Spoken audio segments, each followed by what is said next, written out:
just refuse to be serious, and we are talking about The Chi, episode 7, season 6. Let's get right into it, man. How you gonna put a hit out on a preacher? Dude, how you gonna put a hit out on a preacher, man? That's crazy. And I think it was Nook who actually took him out. I'm not sure, but they came up behind him and strangled him while he was praying to God for his safety of his son. It's crazy, man. And then, it starts off with Papa in the church mourning over his father, like he's in a dark space. And next thing a few people come in, check on him, and Bakari walks in. And man, he wasn't happy to see him. He wanted to go toe to toe with Bakari. He's like, man, this is your fault. You shouldn't have brought this lifestyle to my pops. And he don't even know all the details. He's just in anger and he needs somebody to lash out on. And I understand that.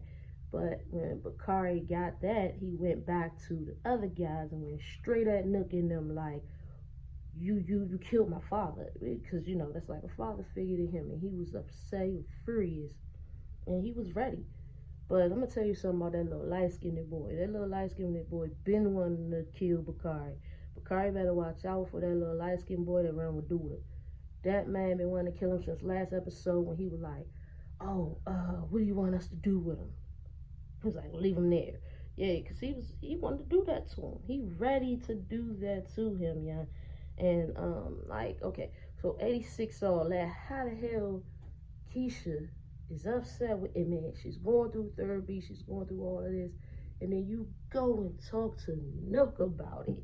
What's wrong with you girls? Man, y'all going. You're finding this nigga. You're finding that nigga. He don't care. He only want one thing. He only want one thing. He don't care about you and Emmett problems. That's crazy. If I was Emmett, man, I would be so heated at Keisha. And speaking of heated at Keisha, Emmett's father is upset at him because he says, you hanging around these illegal guys, you're doing illegal shit. And he was like, well, his words was, I deal with illegal people. I'm not doing illegal things. So he thinks he got a pass on that. But Pops is on that ass, man. Pops ain't playing with Emmett at all. And, I hope him and Keisha get through their little situation, and I hope he patch things up with his father and get on his father's good side, because his father definitely has his back in any situation. And Jake. Is Jake really, I don't know. Is Jake jealous of Bakari's sister? I'm not sure, because, at one point he like, one hand he like, oh, she's a girl. I ain't scared of no girl. I'm not jealous of no girl, whatever. But look, listen here. Coming from me. The way you get them is the way you lose them, man. You remember how you got Gemma. So just be careful of that, because the way Gemma was looking, I don't know if that's just business. I'm not sure. But another person who may be jealous of the whole Gemma thing is not the Gemma thing. I'm not gonna say the Gemma thing. I'm gonna say Bakari's sister is Maisha. Maisha is not having it. She don't want nobody coming in, stealing her shine. That's her city, and she's letting people know that that's her city.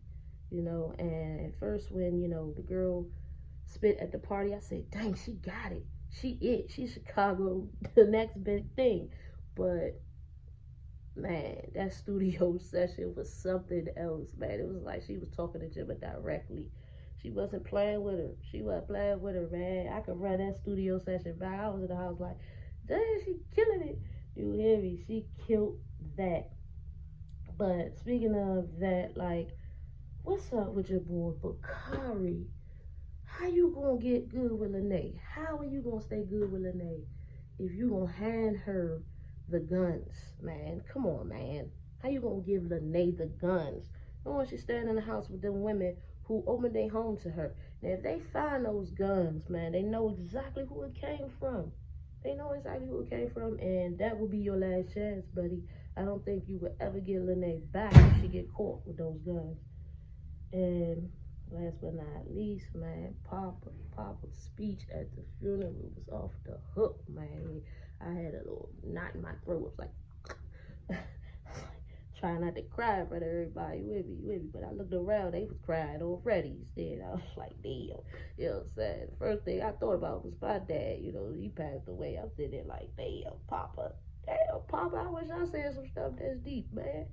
Dang. But that's it. That's all we got, folks.